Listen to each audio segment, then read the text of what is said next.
And when I looked out in the audience, I felt like the Lord saying to my heart, there's greatness in the room. There's greatness among us.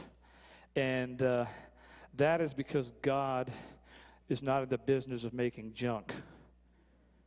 It's just who He is. We don't always see things clearly. We don't always understand, why does this person seem like they're more talented than me? Or why does this person seem like they're more beautiful than me? And this person seems like they're smarter than me. That's because we're looking with human eyes. You have to start to learn to see things with your spiritual eyes.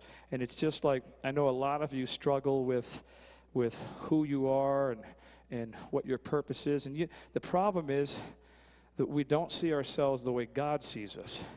We see ourselves in the present condition that we're in.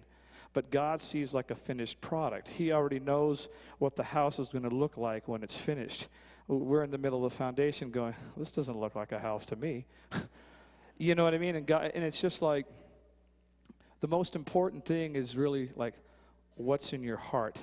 And it's like the prophet Nathan, you know, when he came to the house of Jesse. And Jesse was David's father, and he had several sons.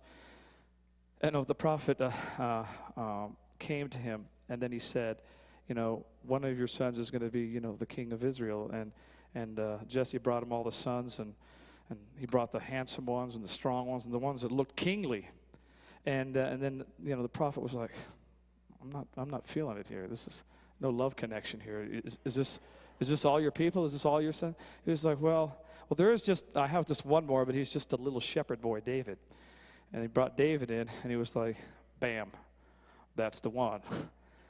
And but see, we have such a problem because we always see things just with our human eyes, and that's where that scripture comes where, you know, man sees outwardly, but the Lord sees in the deepest places of your heart. So he saw that David had the right heart to be king.